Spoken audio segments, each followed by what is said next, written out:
안녕하세요, 한윤수입니다. 바쁜 일상, 잠시나마 나를 돌아볼 수 있는 단비 같은 시간이죠. 전현수 박사의 마음 테라피. 오늘도 정신과 전문의 전현수 박사님 모셔보도록 하겠습니다. 안녕하십니까? 네, 안녕하세요. 반갑습니다. 네, 네. 오늘 주제를 보니까요. 부처님은 어떤 분인가입니다. 주제가. 정말 마음으로 따르고 부처님 안에서 살고 있는데 솔직히 저도 그렇고요. 많은 분들이 부처님은 어떤 분이신지 잘 모르는 분들이 많이 계실 것 같아요. 부처님 우리와 같은 똑같은 사람입니다. 네. 어떤 분들은 부처님은 신이다 뭐 이래 네. 생각하시는 분인데 우리와 같이 똑같은 사람이에요. 그 말은 우리도 부처님과 같은 요소를 가지고 있어요. 가지고 있는데 어떤 부분은 충분히 개발이 안 됐기 때문에 네. 부처님처럼 되지 못한 거거든요. 그래서 오늘 부처님의 실제적인 모습을 보면 나도 저건 좀 할 수 있겠다 하는 부분도 있을 수 있거든요. 그래요? 예, 그렇죠. 우리가 사법고시 준비한 사람들 보면은 네. 사법고시 한 명도 안 됐을 때는 그 사법고시 엄두도 못 내거든요. 근데 주위에서 한 사람 사법고시 되면 그 학교에서 이제 한 명 한 명 생겨요. 보고 나도 저렇게 하면 되겠다 이런. 그래서 부처님의 실제적인 모습을 한번 들으시면 네. 우선 좀 가깝게 다가올 거예요. 네. 자, 부처님은 어떤 분인가 오늘 아주 귀한 시간 될 것 같은데요. 자, 그럼 큰 박수와 함께 박사님의 강의 청해 듣도록 하겠습니다. 부탁드립니다. 예.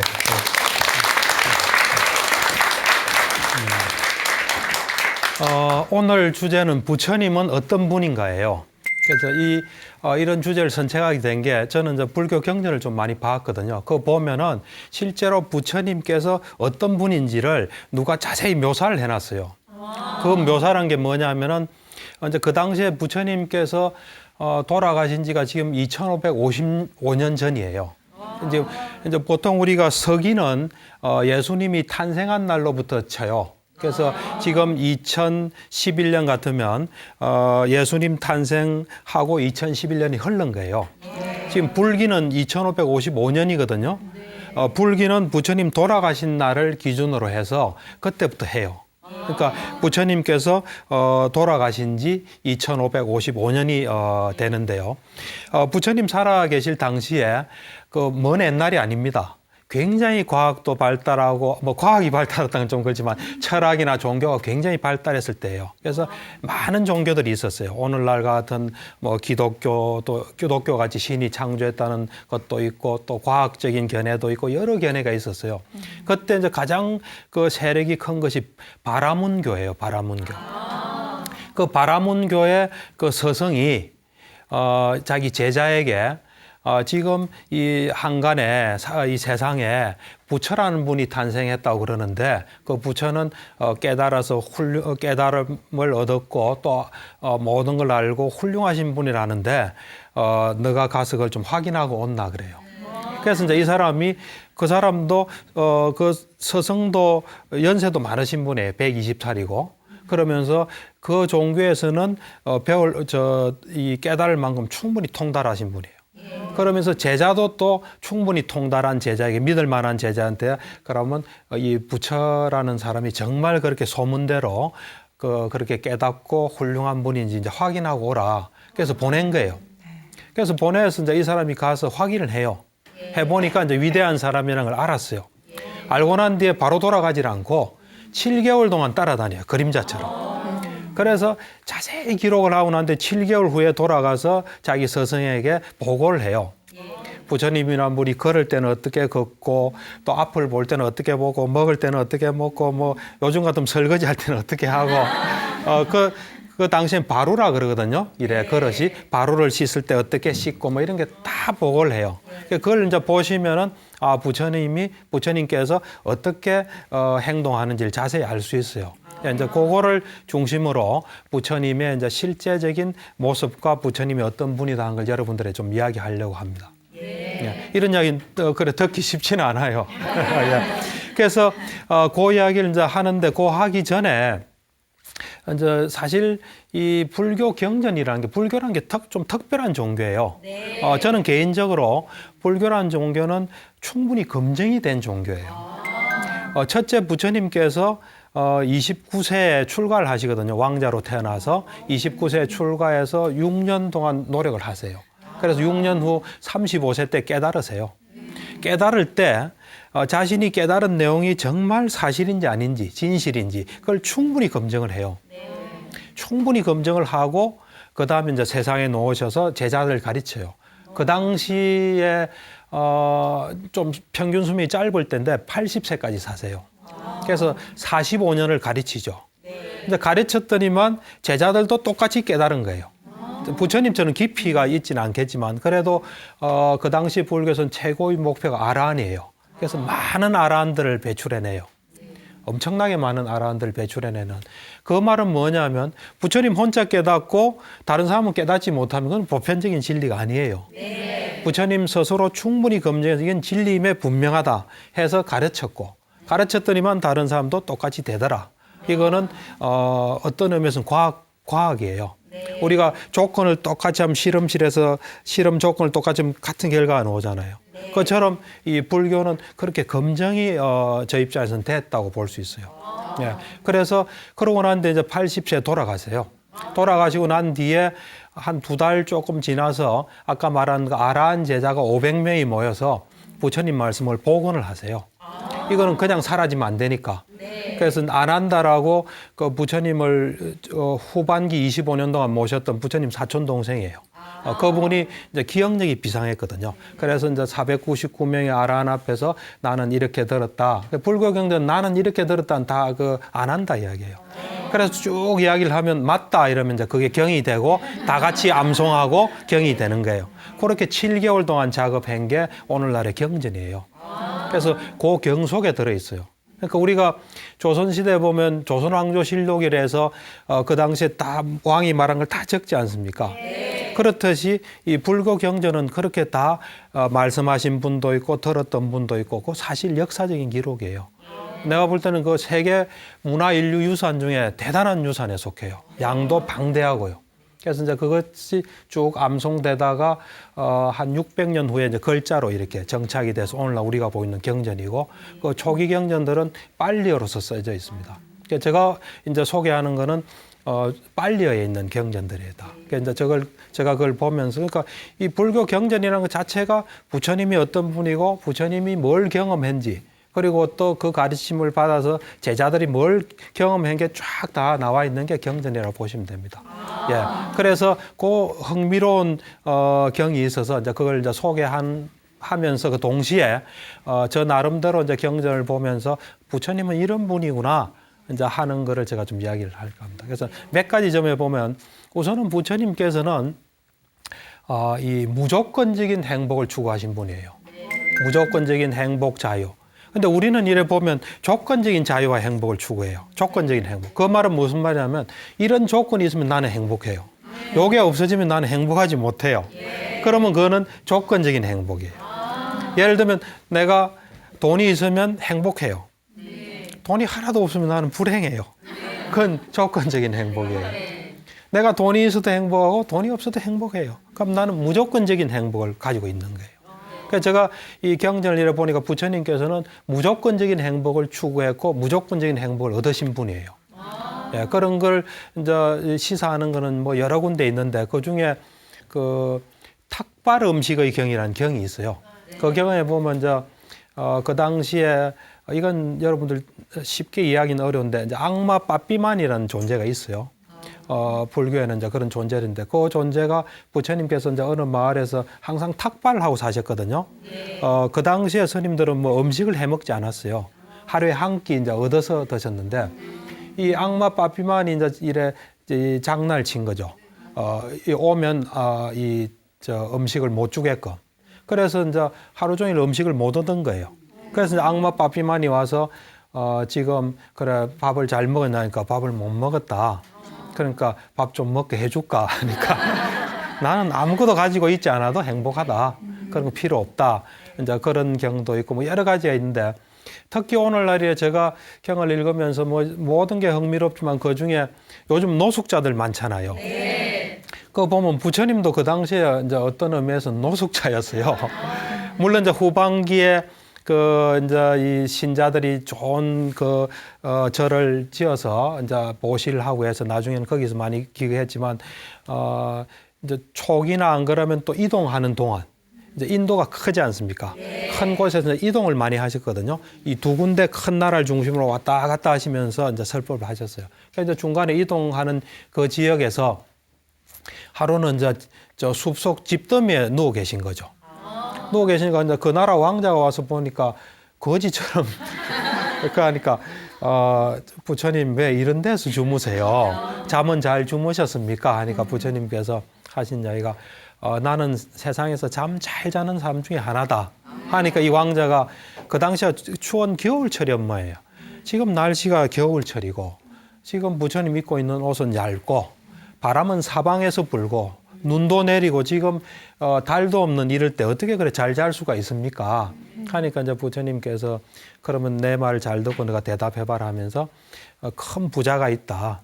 큰 부자가 있는데 그 집에는 그 바람막이도 잘 돼 있고 좋은 가구도 있고 침대도 있고 그리고 그 당시에는 부인이 여러 명 있었거든요.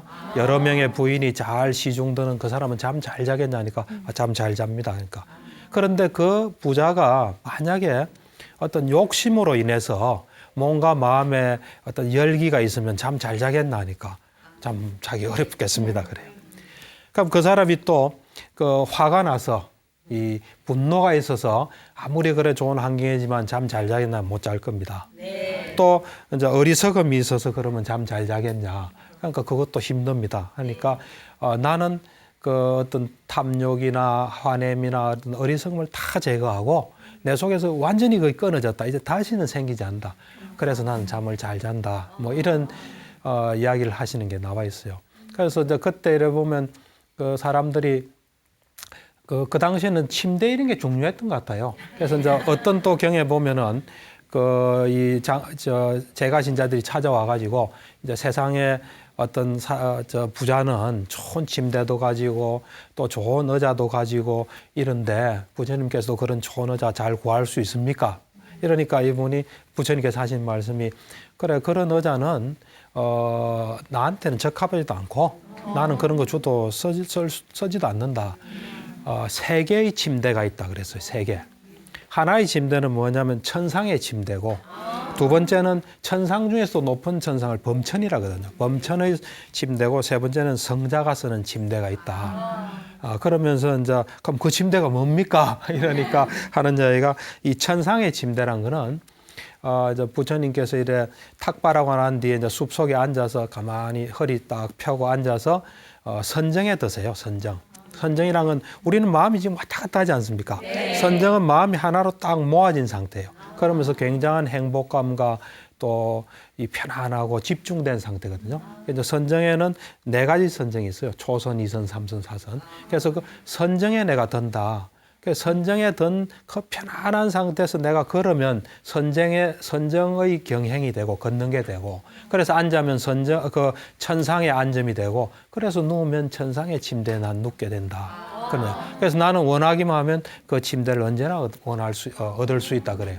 그 다음 범천의 침대가 뭡니까? 그러니까 범천의 침대는 아까처럼 그렇게 탁발하고 돌아와서 편안하게 앉아서 이제 이 자애의 마음이 있죠. 남을 사랑하는 마음으로 전 세계를 다 채우는 거예요. 사랑하는 마음으로 꽉 차는 거예요. 그 다음에 두 번째는 그 어떤 연민의 마음이 있죠. 안 된 사람이 있으면 도와주고 싶은 연민의 마음으로 쫙 채워요. 그 다음 세 번째는 누가 좋은 일 하면 같이 기뻐하는. 우리는 좋은 일 있으면 잘 안 기뻐하잖아요. 누가 좋은 거 있으면 기뻐하는 그 마음으로 가득 채운다. 그 다음 네 번째는 그런 걸 또 떠나서 담담한 마음으로 가득 채운다. 그게 범천의 침대다. 그런 이야기입니다. 그러니까 이제 맨 마지막 성자의 침대는 뭡니까? 하니까 이제 탁발을 갔다 와서 그 탐진치 있죠. 탐욕과 성냄과 어리석음 이런 것들을 완전히 없앤 상태. 그런 상태에서 내가 누우면은 성자의 침대에 눕는 거다. 나에게는 이런 침대가 있다. 이제 이런 말씀하세요. 그러니까 부처님하고 우리는 조금 달라요. 예. 근데 우리도 그래 될 수 있어요. 예. 그래서 우선은 제가 볼 때는 그 무조건적인 행복, 그러니까 우리는 어떤 조건의 제약을 받잖아요. 부처님은 뭐 길에서든 어디서든 편안할 수 있는 상태가 된 거예요. 어째 보면 가장 행복하신 분이에요. 가장 자유롭고 행복하신 분이에요. 그렇습니다. 네, 무조건적인 행복 말씀하시니까. 근데 그 무조건적인 행복을 여러분들이 이제 추구하셔야 돼요. 간단하게 추구하는 방법을 좀 가르쳐 줄게요. 네. 저는 이제 그걸 추구하려고 노력하는데 우선 우리가 보통 보면 돈이 있으면 행복해요. 돈 없으면 불행해요. 건강하면 행복해요. 병이 있으면 불행해져요. 또 뭐 연예인 같으면 인기가 있으면 행복해요. 인기 없으면 불행해져요.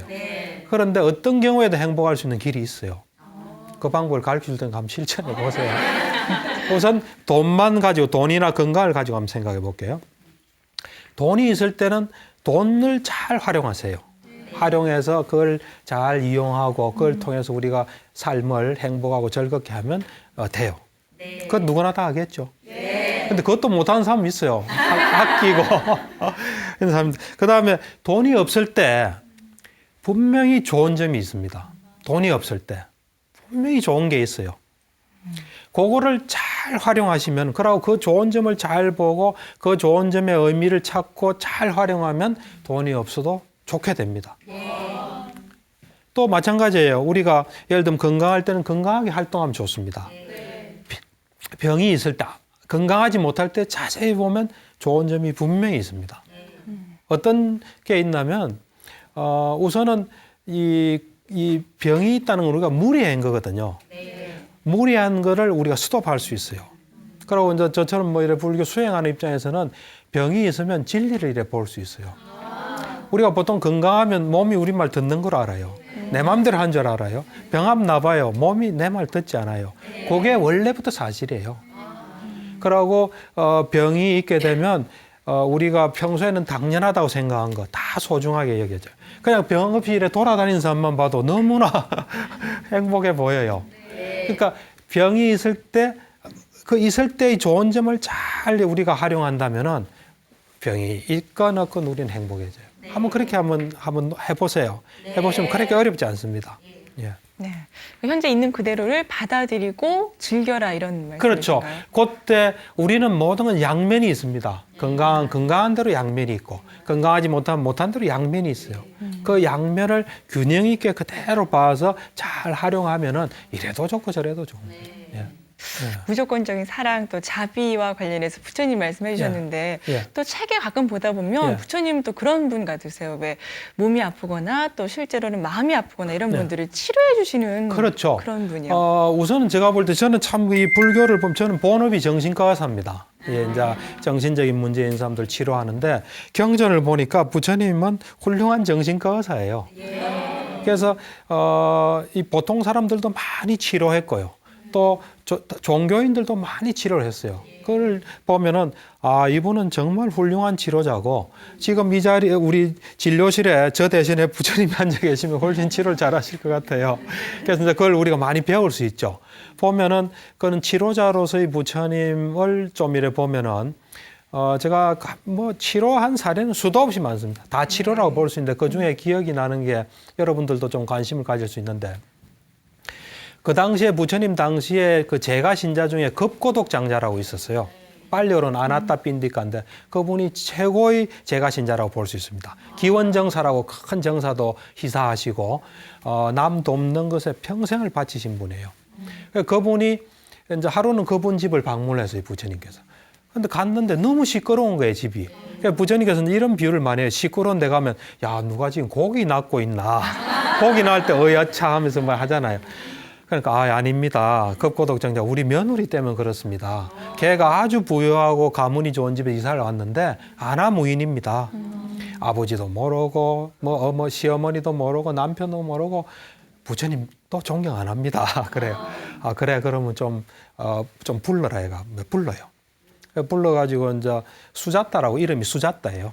수자따인데 그래 수자따야 7가지 아내의 종류가 있다. 첫째는 파괴자 아내가 있다. 이 머리에 기물을 파괴하는 거예요. 그 다음에 그 도둑질하는 아내가 있다. 그 다음에는 이 고압적인 아내가 있다. 막 저 밑에 사람 하녀 막 부리듯이 부리는 고압적인 아내가 있다. 어머니 같은 아내가 있다. 그 다음에 누이 같은 아내가 있고 친구 같은 아내가 있고 하인 같은 아내가 있는데 너는 어느 아내냐? 그러니까 나 잘 모르겠습니다. 좀 자세히 설명해 주십시오. 이래요.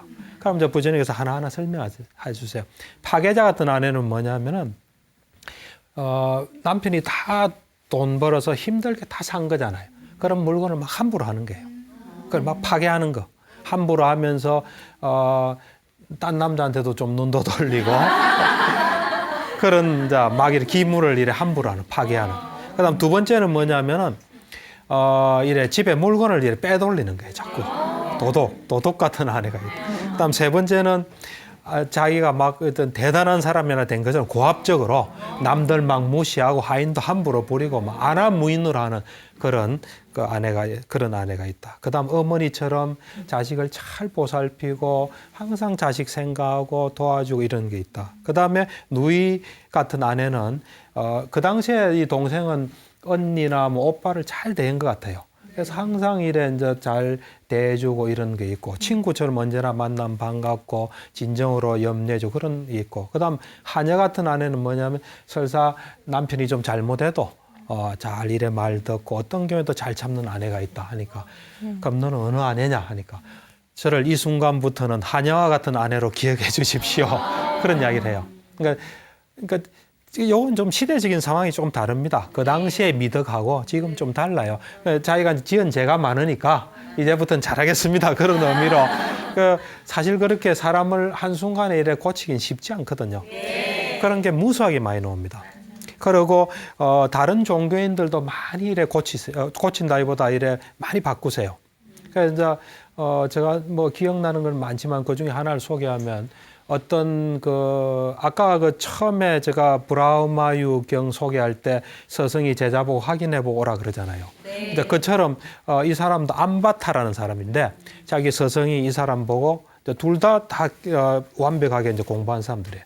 가서 이제 좀 확인하고 온다 하니까 이제 가가지고 이 사람은 이제 거만하게 부처님 만나서 딱 서서 이야기하는 거예요.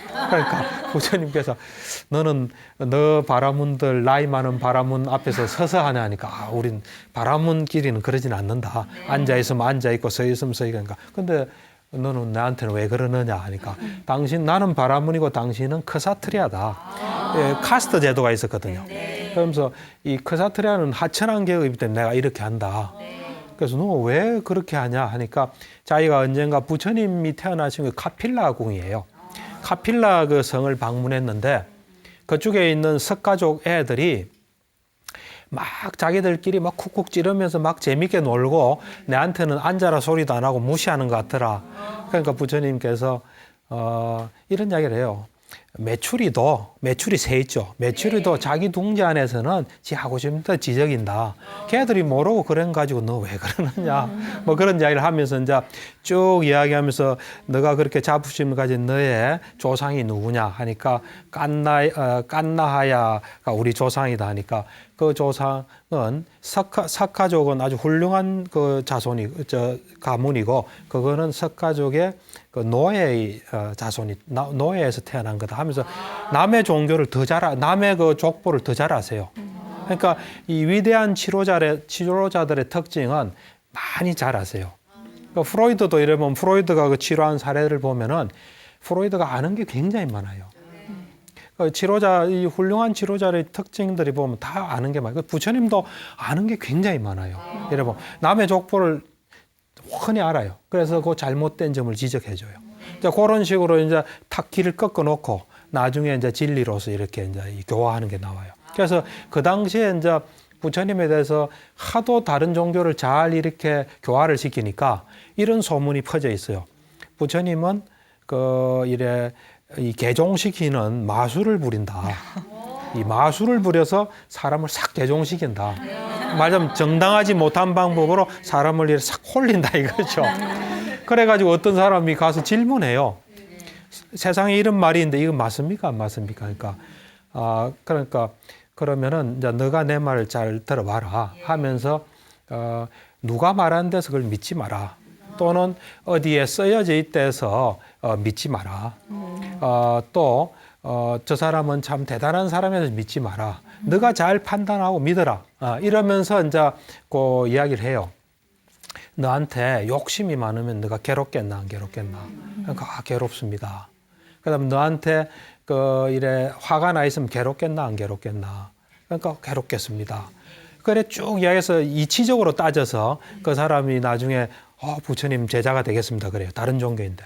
그러니까 내가 이렇게 해야지 누가 오면은 너는 내 제자가 되라 이렇게 하지 않는다. 하니까 이 사람이 하는 이야기가 그래요.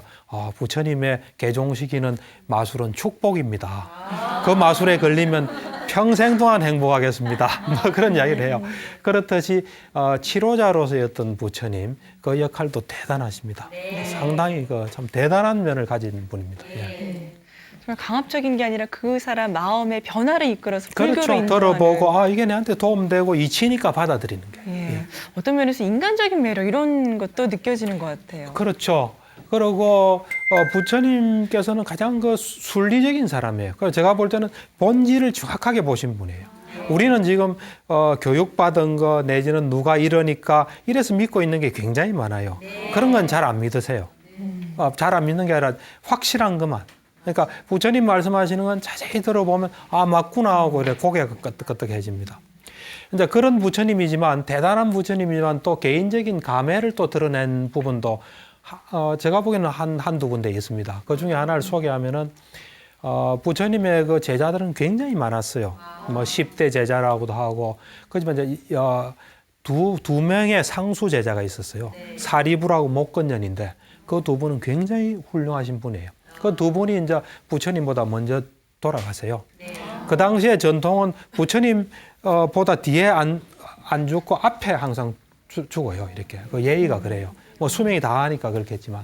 그래서 이제 그 두 분이 돌아가시고 부처님도 이제 돌아갈 날이 얼마 안 된 그때인데 그 겐지스 강이 있죠.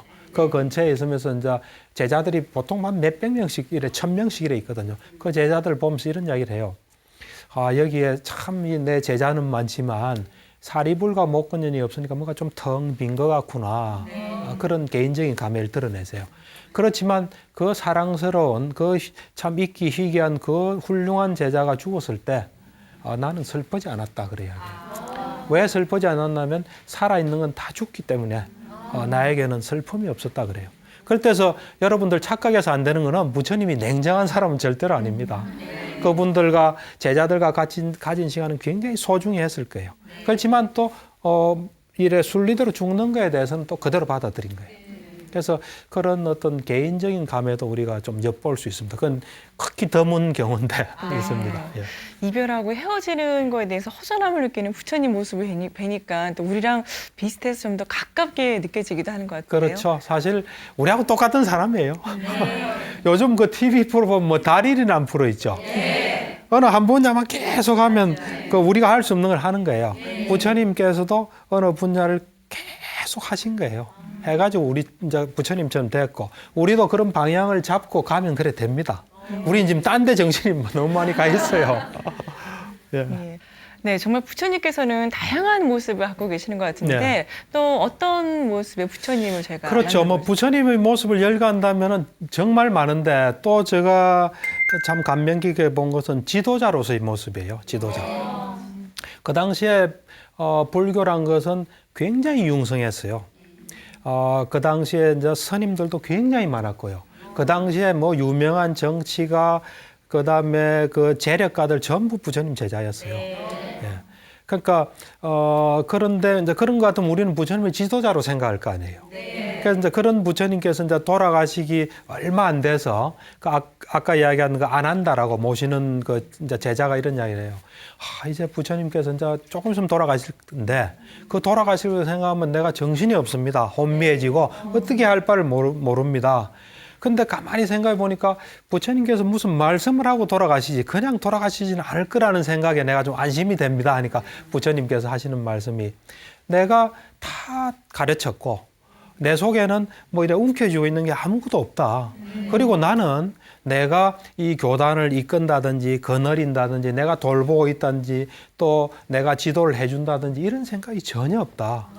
그런 내가 뭐 할 말이 뭐 있겠냐. 거기에서 제가 이분은 진짜 진정한 지도자구나. 그러니까 우리는 보통 지도자가 자기 중심이 있잖아요. 자기 사적인 생각이 있잖아요. 그래서 자기 대에 뭘 이룩하려고 남이 해놓은 거 위에서 이래 좋은 건 살리고 나쁜 건 또 버리고 이래서 가야 되는데 보통 자기 일에 뭘 드러내려는 게 많거든요. 근데 부처님은 전혀 그런 게 없으신 분이에요. 가장 순리대로 가장 그 이익되는 길을 가신 게 자기 개적인 게 없는 그런 모습을 제가 보고 이런 거는 좀 우리 지도자가 좀 배워야 되지 않을까 하는 그런 생각을 했습니다. 네. 예. 자, 이렇게 지금까지 박사님께서 경전을 통해서 느낀 그런 부처님의 모습 4가지, 무조건적인 행복과 자유를 추구하는 부처님, 또 탁월한 치료자로서의 부처님, 진정한 지도자로서의 부처님, 그리고 인간적인 매력을 지니는 그런 부처님의 모습까지 만나볼 수 있었는데요. 그렇다면 박사님, 브라흐마위의 경에서는 부처님을 어떻게 그리고 있는지. 그렇죠. 이제 그게 오늘 이야기 본론인데 그 이야기를 좀 해보겠습니다. 네. 그래서 이제 분명한 사실은 부처님이 우리와 같은 몸을 가지고 있었어요. 몸을 가지고 있었기 때문에 밥도 먹었겠죠. 그 당시에 이제 설거지는 자기가 했거든요. 설거지도 하셨고. 그러니까 여러분들하고 한번 비교를 해보세요. 그러니까 이제 아까 이야기한 대로 그 브라흐마유라는 120살 된 아주 훌륭한 바라문이에요. 그 바라문이 이제 그쪽으로서는 통달된 분이에요. 그래서 그와 같이 똑같은 수준의 이런 제자한테 가서 정말 부처라는 사람이 세간에 알려진 대로 그렇게 깨닫고 훌륭하신 분이 보고 온다 그랬어요. 그런데 이 사람이 가서 보고는 그 다음에 뭔가 필요성이 있어서 7개월을 그림자처럼 따라다녀요. 그럼 전 일거수일투족을 다 본 거죠. 보고 와서 이제 돌아와서 이제 보고를 하는데 그 보고 내용을 보면 부처님께서 이래 걸을 때 있죠. 걸을 때 항상 오른발부터 먼저 걸었대요. 오른발 걷고 이제 왼발 걷는데 이 보폭이 길지도 않고 짧지도 않았어요. 그 다음에 빨리 걷지도 않고 천천히 걷지도 않고. 그 다음에 이게 걸을 때 허벅지를 이래 올리거나 내리거나 하지도 않고 벌리거나 오므리지도 않고 그러면서 항상 하체를 움직여서 걸었대요.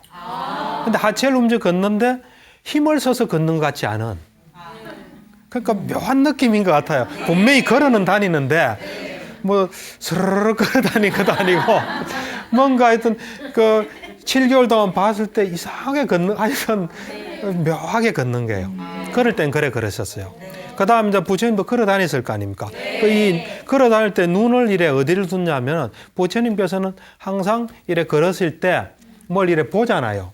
볼 때 느낌에 온몸을 실어서 본다는 느낌을 줬어요. 그러면서 이래 고개를 들거나 이래 내리지도 않고 두리번거리지도 않고 오로지 앞을 이래 멍에 폭만큼 했다는데 제가 볼 때는 한 1m 한 20-30cm 그 정도만 항상 보면서 이제 걸으신 거죠.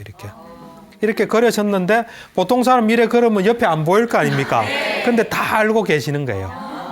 세상에 대해서 훤히 알고 계시면서 이렇게 항상 걸어 다니시는 거예요. 이렇게. 걸을 때는 그래 걸으셨고. 그다음 어느 이제 집에 들어갈 때도 이래 보면은 막 이래 몸을 이래 들거나 이래 숙이거나 그러지 않고 그냥 이래 걸터에서 이래 움찔거리면서 걷지도 않고 그냥 이래 썩 들어가시는 거예요. 그다음 이제 들어가서는 자리에 앉을 때도 손을 항상 짚지 않으셨대요. 그리고 펄썩 앉지도 않으시고 그다음에 처음에 이래 의자가 있으면 의자 쪽으로 접근할 거 아닙니까?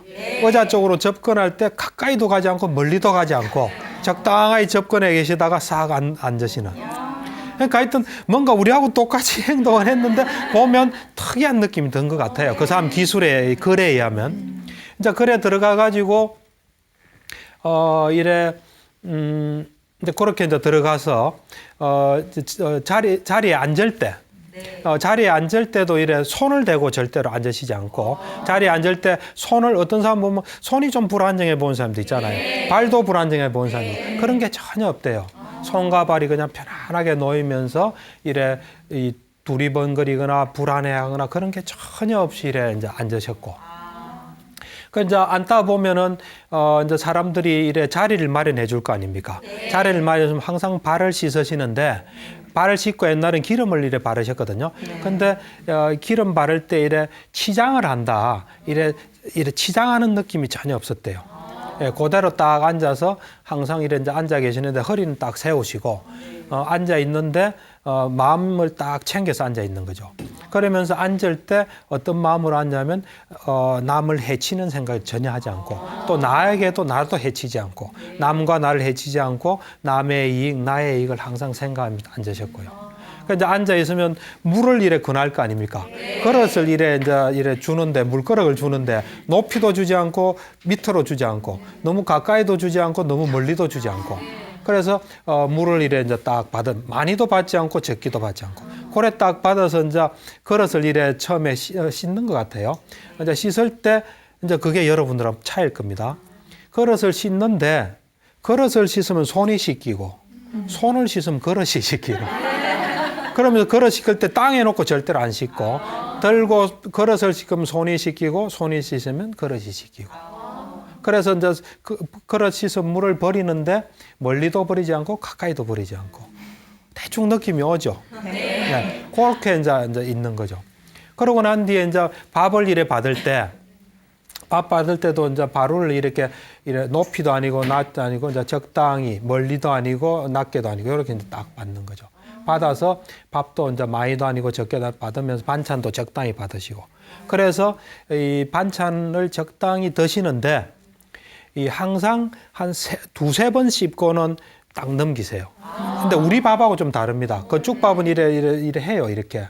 인도 혹시 아세요? 이래 손으로 이래. 그러니까 딱 적당하게 딱 한 입 넣어요. 한 입 딱 넣고 나면 두세 번 딱 씹으면 탁 넘긴데 밥알이 하나도 없어요. 그러면서 이제 다 드시고 나면 또 넣는데 맛은 음미는 해요. 근데 맛에 대한 집착은 없어요. 그렇게 해서 이제 딱 드시는 거예요. 그렇게 이제 드시고 난 뒤에는 이제 보통 식사를 하고 나면 이제 감사의 인사를 해요. 근데 그거를 절대로 이제 딱 하고 나면 조용히 계시다가 적절한 시간에 언제나 감사 인사를 하시더래요. 7개월 동안 보니까. 딱 하는데 항상 음식이 맛있다. 또 다음에 이런 걸 준비해달라. 이런 걸 절대로 말씀 안 하시고 고맙다고 이야기하면서 항상 가르침으로써 듣는 사람을 기쁘게 하고 그렇게 이제 딱 하고 그 다음에 딱 일어나시는데 일어나서도 가는데 보면 허겁지겁 빨리는 절대로 안 가시고 천천히도 안 가고 적당히 탁 가는 거예요. 이렇게. 그러면서 이제 옷을 입고 있는데 옷이 너무 껴입지도 않고 또 헐렁하게도 입지 않고 바람이 불으면 날릴 정도도 아니고 그러면서 이제 입는데 몸에 때가 안 끼세요. 몸에 때가 없어요. 먼지와 때가 없어요. 아까 이제 부처님인지 확인하라 그랬잖아요. 옛날에 부처님 확인하는 것은 위대한 사람들은 30 이상이라서 그 32가지 신체적인 특징이 있다 그러거든요. 그 중에 하나가 몸에 먼지와 때가 없는 게 있어요. 거기 보면 여러 가지 있어요. 뭐 발은 평발이고, 그 다음에 얼굴은 황금빛이고, 뭐 좀 이상한 것도 있어요. 혀가 긴 거 뭐 이런 것도 있는데 우리로서는 좀 이해가 안 되는데, 뭐 이는 뭐 40개인가 뭐 하여튼 이가 몇 개고 그런 게 있어요. 어쨌든 그 몸에 먼지와 때가 안 끼세요. 그래서 이제 이제 법문을 하는 경우에 이제 가지 않습니까? 절에 가서 이제 법문을 할 때는 언제나 법문을 할 때 이 듣는 사람한테 아부를 하지 않는데요, 절대로. 뭐 우리는 어떤 데는 좀 아부도 하고 그러지 않습니까? 아부도 하지 않고 매도하지도 않고 뭐 꾸짖거나 그런 것도 없이 항상 법으로서 하는 거예요. 법으로서 기쁘게 하고 하는데 그 부처님의 목소리가 8가지 특징을 가졌대요. 하나는 뭐냐면은 또릿또릿해요. 그 다음에 들으면 내용이 명료해요. 그 다음에 달콤해요. 아주 그 감미로운 달콤해요. 그 다음에 듣기가 굉장히 좋아요. 그러면서 좀 심오하면서 이 단조롭지 않고 엄조가 있어요. 엄조가 있으면서 청아하다 할까?